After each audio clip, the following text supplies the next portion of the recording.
Welcome guys.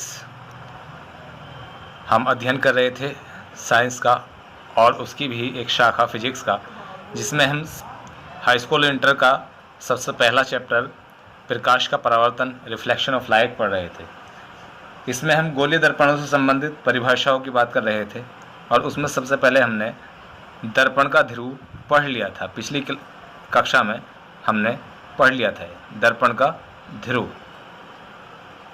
Pole of the mirror.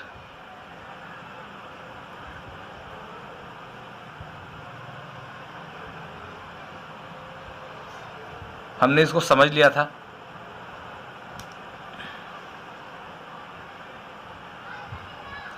ये कोई दर्पण है, एक गोलीय दर्पण है।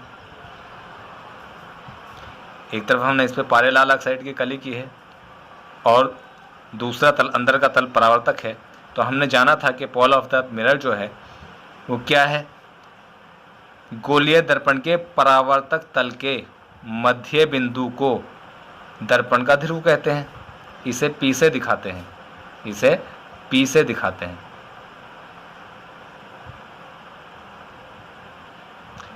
इतनी बात हम कल पढ़ चुके थे, आपको याद होगा गाइस। हमने कल भी बताया था और बता रहे हैं कि गोलीय दर्पण के परावर्तक तल के मध्य बिंदु को दर्पण का ध्रुव कहते हैं। आइए बात करते हैं इससे अगले पॉइंट की, नंबर 2। दूसरा पॉइंट है वक्रता केंद्र।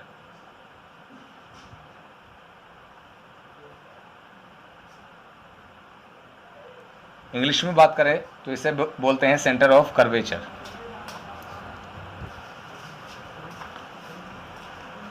CENTRE, centre of curvature.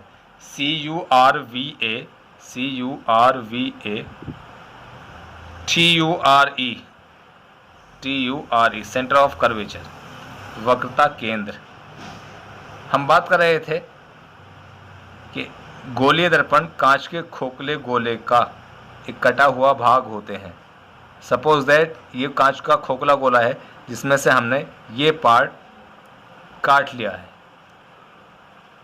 गोलीय दर्पण का, और ये हमने उठा करके यहाँ पुटअप कर लिया है, रख लिया है M1 M2। इसके उभरे हुए तल पर हमने पारे और लाल ऑक्साइड की कली कर दी है और अंदर का जो तल है, अंदर का जो पृष्ठ है वो परावर्तक है। अभी हमने पढ़ लिए थे कि परावर्तक तल के मध्य बिंदु को, परावर्तक तल के मध्य बिंदु को दर्पण का ध्रुव कहते हैं, यानी पोल ऑफ द मिरर कहते हैं। अब हम बात कर रहे हैं सेंटर ऑफ कर्वेचर की। देखिए ये जो खोखला गोला है कांच का, इसका अपना एक केंद्र होता है। इसी के केंद्र को, यानी गोलीय दर्पण जिस खोखले गोले का कटा हुआ भाग है, उसी के केंद्र को दर्पण का वक्रता केंद्र कहते हैं। इसे C से दिखाते हैं। काहे से दिखाते हैं गाइस? इसे कैपिटल C से दिखाते हैं। आइए परिभाषित करते हैं इसे। गोलीय दर्पण जिस कांच के खोखले गोले का कटा हुआ भाग है, उसी के केंद्र को दर्पण का वक्रता केंद्र कहते हैं। ये इसकी परिभाषा है। गोलीय दर्पण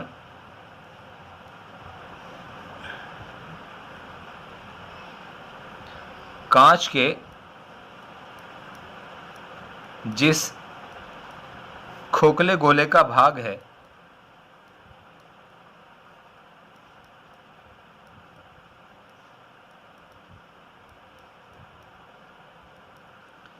उसी के केंद्र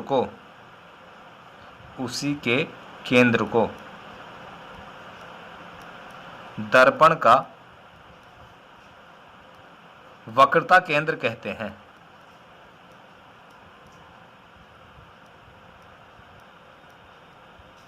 तो गाइस हम समझ चुके हैं सेंटर ऑफ कर्वेचर। हमने जाना कि गोलीय दर्पण जिस कांच के खोखले गोले का कटा हुआ भाग है, उसी के केंद्र को दर्पण का वक्रता केंद्र कहते हैं और इसे कैपिटल C से दिखाते हैं। तो गाइस आगे हम बात करते हैं वक्रता त्रिज्या, और इंग्लिश में इससे बोलते हैं radius of curvature, RADIUS। Radius of curvature, CURVATURE, radius of curvature. अभी हमने पढ़ा था कि दर्पण के परावर्तक तल के मध्य बिंदु को उसका ध्रुव कहते हैं, ये उसका वक्रता केंद्र है। तो बात करें हम वक्रता त्रिज्या की। अगर हम सीधी सी भाषा में लें, सिंपल भाषा में लें, तो दर्पण के ध्रुव से और वक्रता केंद्र के जो बीच की दूरी है उसे रेडियस ऑफ कर्वेचर वक्रता त्रिज्या बोलते हैं। इसे R से दिखाते हैं, इसे कैपिटल R से दिखाते हैं। दूसरी परिभाषा ये भी हो सकती है कि गोलीय दर्पण जिस कांच के खोखले गोले का कटा हुआ भाग है उसी की त्रिज्या को गोलीय दर्पण की वक्रता त्रिज्या कहते हैं। लेकिन चूंकि हमें यहाँ से यहाँ तक दूरी नापनी है तो हम इसे अपनी भाषा में, सिंपल भाषा में लेंगे। दोनों लिखे लेते हैं परिभाषाएं, लेकिन पहले हम सिंपल परिभाषा लिख लेंगे जिससे हमें आसानी से समझ आ जाए कि दर्पण के ध्रुव से वक्रता केंद्र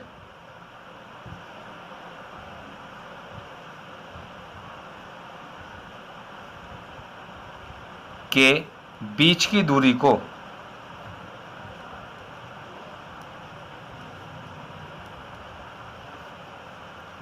वक्रता त्रिज्या कहते हैं।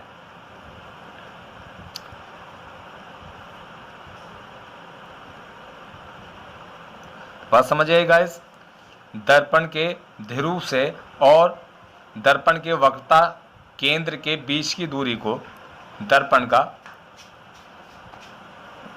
वक्रता त्रिज्या कहते हैं, रेडियस ऑफ कर्वेचर कहते हैं। यानी यहाँ से और यहाँ तक की दूरी जो है ये, इसे वक्रता त्रिज्या कहते हैं। किताबी भाषा अगर हम देखें तो गोलीय दर्पण जिस कांच के खोखले गोले का कटा हुआ भाग है उसी की त्रिज्या को हम क्या कहते हैं, वक्रता त्रिज्या कहते हैं। आइए गाइस, वक्रता त्रिज्या के बाद बात करते हैं मुख्य अक्ष की, जिसे इंग्लिश में हम प्रिंसिपल एक्सिस बोलते हैं। Principal axis, PRINCIPAL, principal AXIS, axis, principal axis. अभी हमने जाना वक्रता त्रिज्या के बारे में। ये सारी चीज़ें गोलीय दर्पण से ही रिलेटेड है।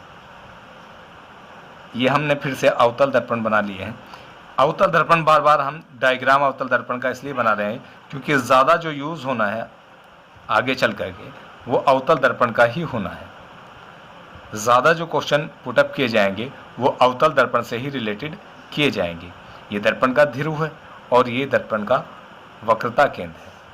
बात कर रहे हैं मुख्य अक्ष की। दर्पण के ध्रुव तथा वक्रता केंद्र को मिलाने वाली रेखा, ये जो इन्हें मिलाने वाली रेखा है, दर्पण के ध्रुव तथा वक्रता केंद्र को मिलाने वाली रेखा मुख्य अक्ष कहलाती है। अभी देखिए, दर्पण के ध्रुव और वक्रता केंद्र हमने पढ़ा कि वक्रता त्रिज्या क्या है, दर्पण के ध्रुव से वक्रता केंद्र के बीच की दूरी। ये केवल जो है इनके बीच की दूरी है, इसमें भ्रमित ना हो। दर्पण के ध्रुव और वक्रता केंद्र के बीच की दूरी है, यहाँ से यहाँ तक ये बाउंड है, लिमिटेड है, लेकिन इसकी कोई लिमिट नहीं है। ये इधर को भी हो सकती है और ज़्यादा ज़रूरत के हिसाब से, और दर्पण के दूसरी तरफ भी हो सकती है। शर्त यह है कि ये इन दोनों को मिलाने वाली रेखा हो, दर्पण के ध्रुव और वक्रता केंद्र को। तो दर्पण के ध्रुव तथा वक्रता केंद्र को मिलाने वाली रेखा क्या कहलाती है, मुख्य अक्ष कहलाती है। दर्पण के ध्रुव तथा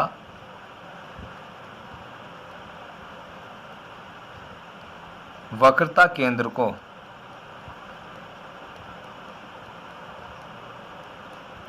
मिलाने वाली रेखा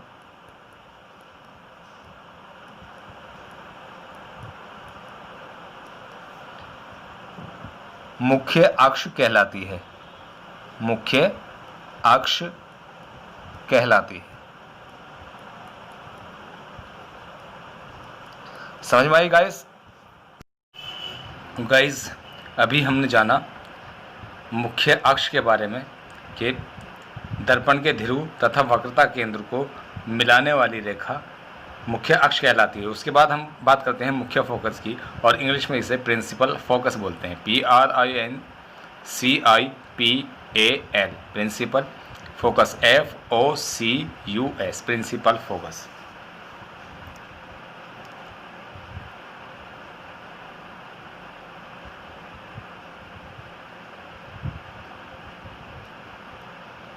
दर्पण है, इसके हमने उभरे हुए तल पर पारे और डाइऑक्साइड की काली कर दी, तो जाहिर सी बात है, सभी जानते हैं कि ये अवतल दर्पण हो गया। परावर्तक तल का मध्य बिंदु, ध्रुव, पॉल और ये सेंटर ऑफ कर्वेचर, ये इनको मिलाने वाली रेखा मुख्य फोकस है। सपोज दैट यहाँ कोई वस्तु रखी हुई है AB, इससे चलने वाली कोई प्रकाश किरण मुख्य अक्ष के समांतर जाती है, दर्पण की ओर मुख्य अक्ष के समांतर जाती है। जब ये दर्पण के परावर्तक तल से टकराएगी, इसका परावर्तन होगा यानी टकरा के वापस जाएगी, तो ये मुख्य अक्ष के जिस बिंदु से होकर जाती है, यानी ये बिंदु इस बिंदु से होकर जा रही, उसी को क्या कहते हैं, दर्पण का मुख्य फोकस कहते हैं। यानी किसी बिंदु वस्तु से चलने वाली प्रकाश किरण मुख्य अक्ष के समांतर चलने वाली प्रकाश, किसी बिंदु वस्तु से मुख्य अक्ष के समांतर चलने वाली प्रकाश किरण परावर्तन के बाद मुख्य अक्ष के जिस बिंदु से होकर जाती है, जिस बिंदु से टकरा कर जाती है, जिसे टच कर जाती है जिस स्थान को, वही बिंदु क्या कहलाता है, मुख्य फोकस, प्रिंसिपल फोकस कहलाता है। सादी सी भाषा में हम इसे ये भी कह सकते हैं कि दर्पण के ध्रुव तथा वक्रता केंद्र के मध्य बिंदु को, दर्पण के ध्रुव तथा वक्रता केंद्र के मध्य बिंदु को दर्पण का क्या कहते हैं, मुख्य फोकस कहते हैं। तो देखते हैं गाइस, किसी वस्तु बिंदु से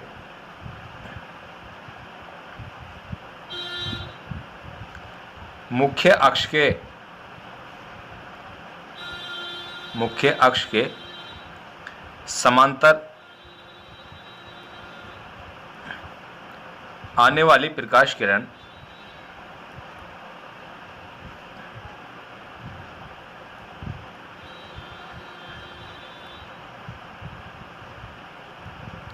परावर्तन के बाद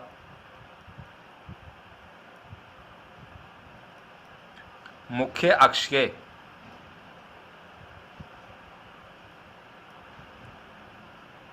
जिस बिंदु से होकर जाती है,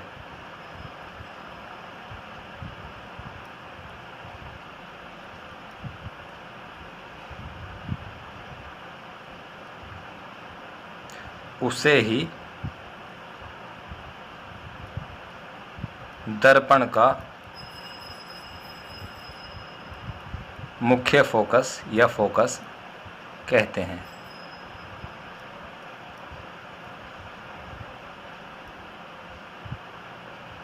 इसे कैपिटल F से दिखाते हैं। समझ में आया गाइस? ये कोई वस्तु रखी हुई है जिसका हमें प्रतिबिंब बनाना है। इससे चलने वाली मुख्य अक्ष के समांतर चलने वाली प्रकाश किरण, ये प्रकाश किरण चली, तो इससे चलने वाली प्रकाश किरण परावर्तन के बाद यानी दर्पण के परावर्तक तल से टकराकर जाने के बाद मुख्य अक्ष इस रेखा के जिस बिंदु को टच करके, जिस बिंदु को काटकर, जिस बिंदु से होकर जाती है, वही बिंदु क्या कहलाता है, मुख्य फोकस कहलाता है। मुख्य फोकस के बाद दोस्तों बात करते हैं फोकस दूरी की। ये मुख्य फोकस से रिलेटेड है। जिस तरह वक्रता केंद्र से रिलेटेड वक्रता त्रिज्या थी, उसी तक की दूरी थी, उसी तरह से फोकस से रिलेटेड फोकस दूरी है, फोकल लेंथ है इस अंग्रेजी में। इंग्लिश में फोकल लेंथ बोलते हैं, FOCALLENGTH, focal length. M1 M2 इसके उभरे हुए तल पर हमने पारे और लाल ऑक्साइड की काली कर दी, और ये इसका मध्य बिंदु ध्रुव, और ये आपका वक्रता केंद्र, और ये मुख्य फोकस, और इनको मिलाने वाली रेखा मुख्य अक्ष।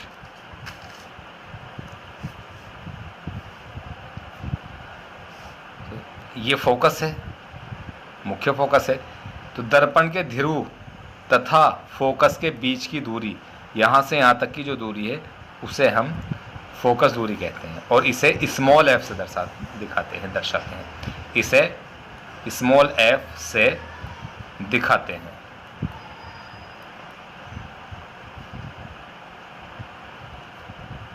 तो समझ आइए गाइस, दर्पण के ध्रुव से मुख्य फोकस के बीच की दूरी या मुख्य फोकस तक की दूरी को क्या कहते हैं? फोकस दूरी, आई मीन फोकल लेंथ कहते हैं। लिखते हैं, दर्पण के ध्रुव तथा मुख्य फोकस के बीच की दूरी को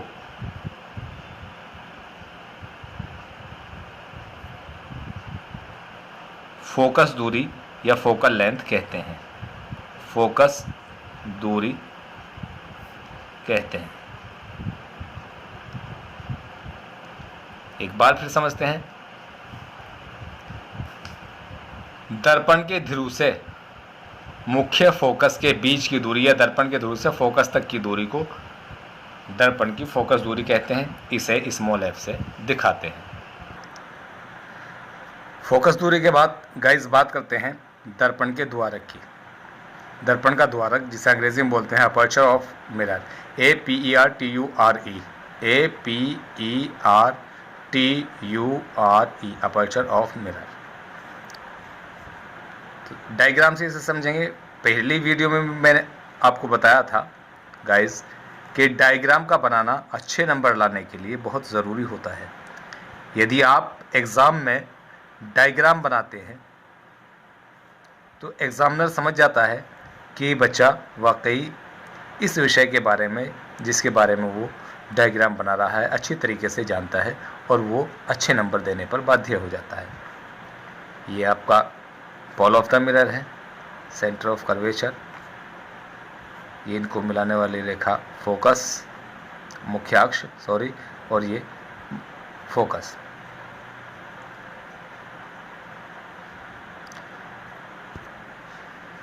तो जानते हैं गाइस क्या है दर्पण का द्वारक?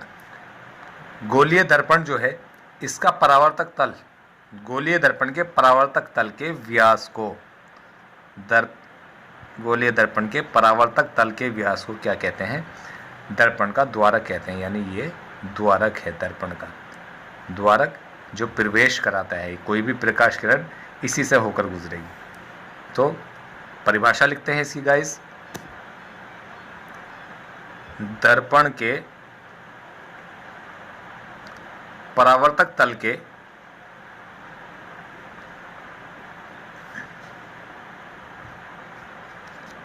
व्यास को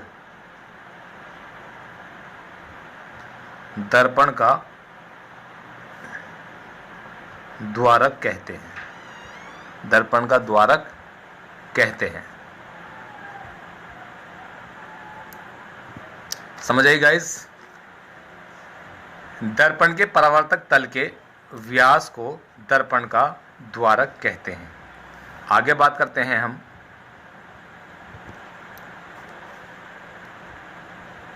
अभिलंब।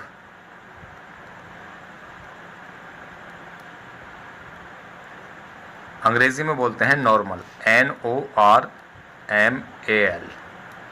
नॉर्मल। समझते हैं इसको गाइस। सारी चीज़ ये गोलीय दर्पणों से रिलेटेड है, उसी से संबंधित परिभाषाएं हैं। ये गोलीय दर्पण है, इसके हमने उभरे हुए तल पर पारे और लाल ऑक्साइड की कली कर दी, तो अंदर का तल परावर्तक हो गया।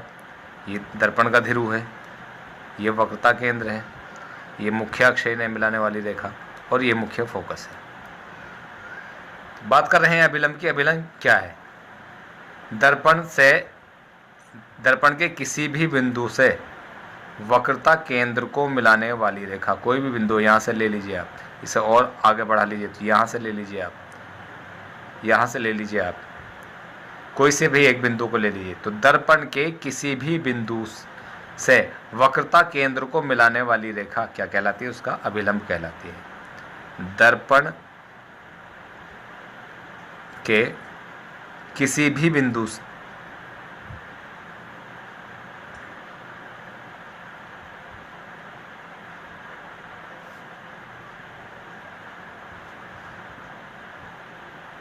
दर्पण के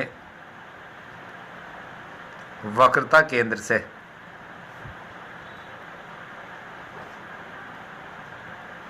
मिलाने वाली रेखा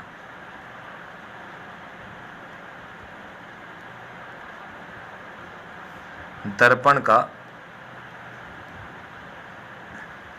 अभिलंब कहलाती है।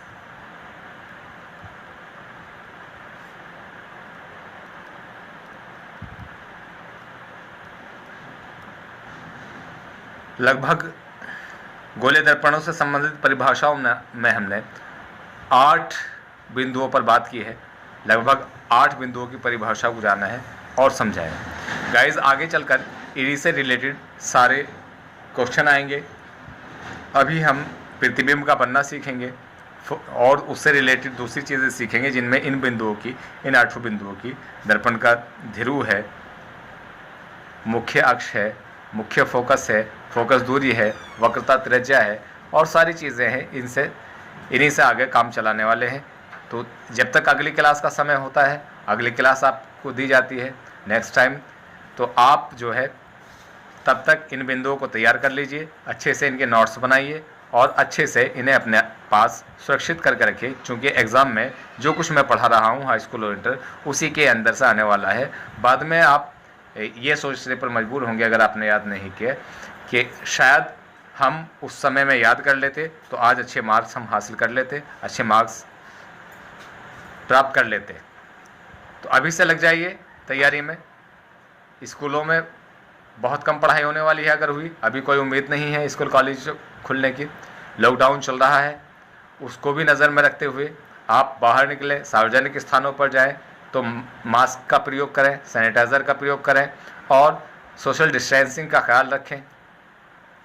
सरकार के नियमों को फॉलो करें, चूँकि अनलॉक सरकार ने जारी किया है, सरकार ने लॉकडाउन हल्का खोला है, कोरोना ने नहीं। कोरोना महामारी से बचते रहिए, ऊपर वाला सबको इस बीमारी से बचाए और आगे सबको पढ़ने के, आगे बढ़ने के हौसला दे। आमीन। नेक्स्ट क्लास तक इंतज़ार कीजिए और देखते रहिए हमारा यूट्यूब चैनल।